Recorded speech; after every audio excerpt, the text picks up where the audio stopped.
بسم اللہ الرحمن الرحیم۔ السلام علیکم۔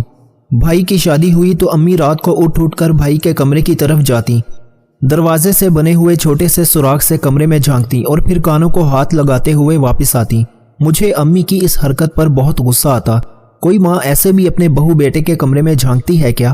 جب میں امی کو ان کی حرکت سے روکتی اور پوچھتی کہ آپ کو کیا ضرورت پڑی ہے اس طرح بھائی کے کمرے میں جھانکنے کی، تب امی کی آنکھوں میں سے آنسو نکل آتے اور وہ اپنے کانپتے ہوئے ہاتھوں کو اٹھا کر کہتی کہ اے اللہ میرے بیٹے کو بخش دیں، وہ ایسا نہیں ہے۔ پھر امی کہتی کہ دیکھنا میری بہو پر خدا کا عذاب ہوگا۔ میں امی کی بات سن کر کانپ جاتی اور پوچھتی امی مجھے کچھ تو بتائیں، آخر بات کیا ہے؟ تب امی مجھے کچھ نہ بتاتی اور پھر اس دن سے میری ماں ہر وقت مجھے اپنے ساتھ رکھتی، بھابھی کے قریب بھی نہ جانے دیتی۔ اچانک سے میری اماں کی طبیعت خراب رہنے لگی اور انہیں میری شادی کی فکر ستانے لگی، لیکن وقت نے انہیں اتنا موقع نہ دیا۔ لیکن مرنے سے پہلے وہ مجھے وصیت کر کے مری کہ اپنی بھابھی سے دور رہنا اور رات کو اپنا کمرہ اندر سے لاک کر کے سونا اور بھابھی کو اندر نہ آنے دینا۔ میں ایسا ہی کرتی۔ ابھی اماں کو فوت ہوئے چند دن ہی گزرے تھے جب ایک دن بھابھی اپنے کمرے میں درد سے چلانے لگی۔ میں غلطی سے دروازہ کھول کے بھابھی کے کمرے میں چلی گئی، لیکن میرے پیروں تلے سے زمین نکل گئی۔ جب بھابھی نے دروازہ بند کر کے مجھے، میرا نام نتاشا ہے، میرا تعلق کراچی سے ہے، ہم دو بہن بھائی تھے، میرے ابا پولیس میں کانسٹیبل کی نوکری کرتے تھے، کہتے ہیں کہ پولیس والے اچھے نہیں ہوتے، وہ رشوت لیتے ہیں، مگر ایسی باتیں کرنے والے یہ کیوں نہیں سوچتے کہ ایسا کون سا محکمہ ہے جس میں کرپشن نہیں ہوتی اور سب انسان ایک جیسے نہیں ہوتے؟ کچھ لوگوں کے برا کام کرنے کی وجہ سے ہم الزام سب کو دینے بیٹھ جاتے ہیں۔ جہاں برے لوگ ہوں گے وہاں اچھے لوگ بھی ہوں گے۔ میرے ابا بھی ان اچھے لوگوں میں سے ایک تھے۔ ہر بیٹی کے لیے اس کا باپ ایک ہیرو ہوتا ہے اور میرے ابا نے تو اچھائی کی مثال قائم کی تھی اور ثابت کیا تھا کہ سب پولیس والے ایک جیسے نہیں ہوتے۔ میری اماں بتاتی تھیں کہ جب ان کی شادی ہوئی تو ان کی عمر 23 سال تھی اور ابا کی 24 سال، اور ابا بے روزگار تھے اور نوکری ڈھونڈنے کی کوشش کر رہے تھے، مگر جہاں بھی نوکری کے لیے جاتے وہ یہی کہتے کہ پہلے تم ہمارا خیال کرو، پھر ہم بھی تمہارے لیے کچھ سوچتے ہیں۔ اور ابا یہ کہہ کر اٹھ جاتے کہ اللہ کے فضل سے نہ میرے باپ نے کبھی مجھے حرام کھلایا اور نہ ہی میں اپنی اولاد کو حرام کھلاؤں گا، اس لیے آپ اپنی نوکری اپنے پاس رکھیے، اللہ مجھے حلال کمائی نصیب کرے۔ تب وہ انٹرویو لینے والا آدمی ہنسنے لگا اور ابا سے اس نے کہا کہ اس دور میں حلال کمانا آسان کام نہیں ہے، جہاں بھی چلے جاؤ رشوت دیے بغیر تمہیں سرکاری نوکری نہیں مل سکتی۔ ابا نے کہا میں جو بھی کام کروں گا وہ بنا رشوت دیے کروں گا، اور اگر نوکری نہ ملی تو میری قسمت، مگر میں آپ جیسے لوگوں کی جیبیں بھرنے کے لیے کبھی 1 روپیہ بھی نہیں دوں گا۔ اور ابا گھر آ گئے۔ کچھ دن ایسے ہی گزر گئے، پھر ایک دن اماں نے کہا آپ پریشان نہ ہوں، اللہ بہتر کرے گا، جو روزی نصیب میں لکھی ہے وہ مل کر ہی رہے گی۔ ابا نے کہا جہاں بھی جاتا ہوں سب سے پہلے رشوت کے نام پر مٹھائی مانگی جاتی ہے، قابلیت کوئی بھی نہیں دیکھتا، مگر میں نے سوچ لیا ہے جو بھی نوکری ملے گی میں اپنے خدا کو گواہ بنا کر اپنے فرض کو پوری ایمانداری سے نبھاؤں گا، اور جو لوگ یہ کہہ کر مجھے اپنے آفس سے نکال دیتے ہیں کہ تمہارے جیسا آدمی کبھی نوکری کر ہی نہیں سکتا، ان کو بتاؤں گا کہ اللہ کے فضل سے ابھی بھی ایسے لوگ ہیں جو رشوت لیے بنا نوکری کرتے ہیں۔ اور ابا نے اسی طرح کوشش جاری رکھی۔ ایک دن وہ گھر لوٹ رہے تھے جب راستے میں 2 لوگ ایک آدمی کو گھیر کر کھڑے تھے اور پیسے وغیرہ چھین رہے تھے۔ سب آس پاس سے گزر رہے تھے مگر کسی نے بھی اس آدمی کی مدد نہیں کی۔ تب ابا نے بڑی ہوشیاری سے ان دونوں چوروں کے پیچھے سے ان پر کسی چیز سے ان کے سروں پر وار کیا۔ سب اتنا اچانک ہوا کہ وہ دونوں چور سنبھل ہی نہیں سکے اور سر پکڑ کر گر گئے تھے۔ تب وہ آدمی جس کو وہ لوٹ رہے تھے اس نے اپنی گاڑی سے موبائل اٹھایا، پھر پولیس کو کال کر دی۔ کچھ دیر میں پولیس بھی پہنچ گئی اور ان دونوں چوروں کو حراست میں لے لیا۔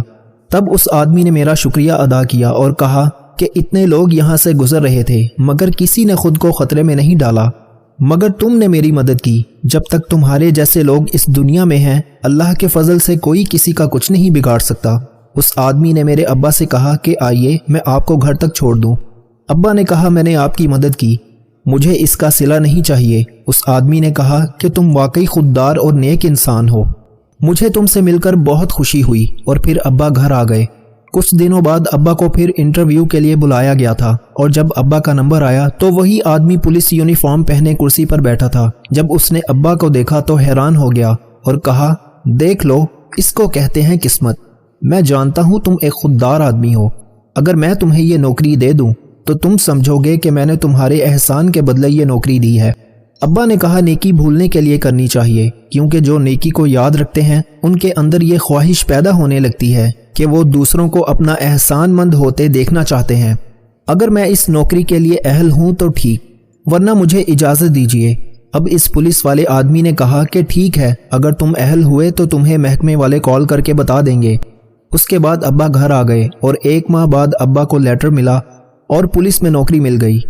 جس دن ابا نے جوائننگ دینی تھی اس دن وہی پولیس والا جو خود اعلیٰ عہدے پر فائز تھا، اس نے ابا سے کہا کہ تم اس نوکری کے لیے اہل تھے، اس لیے آج یہاں ہو، اس کو احسان مت سمجھنا۔ اس دن میرے ابا بہت خوش تھے اور وقت یوں ہی گزرتا رہا۔ بھائی کی تعلیم مکمل ہوئی تو انہیں بھی ایک بینک میں جاب مل گئی۔ اماں ابا ہم سب بہت اچھی زندگی گزار رہے تھے۔ ابا کی سروس ختم ہونے میں 1 سال باقی رہ گیا تھا۔ ابا نے میرا رشتہ خالہ کے گھر اور بھائی کا رشتہ اپنے ایک دوست کے گھر طے کر دیا تھا، بس شادی کرنا باقی تھی۔ ابا کے اتنے عرصے کی سروس میں ابا نے گھر جائیداد کچھ بھی نہیں بنایا تھا۔ ابا کے پاس جو موٹر سائیکل تھی وہ بھی نوکری سے پہلے کی تھی۔ ابا کہتے تھے کہ جتنی میری تنخواہ ہے اس سے کھانے کو 2 وقت کی روٹی ملتی رہے وہ بھی غنیمت سمجھنی چاہیے۔ ایک دن ابا ڈیوٹی پر تھے، انہوں نے ہائی وے پر ناکہ لگایا ہوا تھا جب ان کے سامنے کچھ لوگ زبردستی کچھ عورتوں اور بچوں کو اغوا کر کے لے جا رہے تھے اور کچھ لوگ ان کے ساتھ ملے ہوئے تھے۔ ابا نے جب چیکنگ کے لیے ان کو روکا تو ابا کے ساتھ ڈیوٹی پر موجود آفیسر نے کہا کہ آپ انہیں جانے دیں، یہ لوگ میری جان پہچان والے ہیں۔ ابا نے کہا مجھے یہ لوگ کچھ مشکوک لگتے ہیں، اس لیے ان کی چیکنگ کرنا لازمی ہے۔ ابا کو اپنے آفیسر کی بات پر شک ہو گیا تھا، اس لیے انہوں نے پہلے ہی اپنے سینئر آفیسرز کو اطلاع دے دی تھی۔ ان میں سے ایک عورت نے ابا سے اشارے سے ہاتھ جوڑتے ہوئے مدد مانگی۔ ابا نے آدمیوں سے کہا کہ آپ سب لوگ گاڑی سے باہر نکلیں، مجھے آپ کی گاڑی کی تلاشی لینی ہے۔ وہ اغوا کار ابا سے الجھنے لگے اور کہنے لگے پلیز ہمیں جانے دیں، ہمیں بہت جلدی ہے۔ ابا نے کہا تم لوگ ان عورتوں اور بچوں کو جانے دو اور خود کو پولیس کے حوالے کر دو، تمہارے حق میں یہی بہتر ہوگا۔ مگر وہ نہ مانے۔ جب دور سے پولیس کی دوسری گاڑی آتے ہوئے دیکھی تو وہ لوگ زبردستی بھاگنے لگے۔ جب ابا نے ایک آدمی کو پکڑ لیا، اس آدمی کا ساتھی اسے وہیں چھوڑ کر بھاگنے لگا۔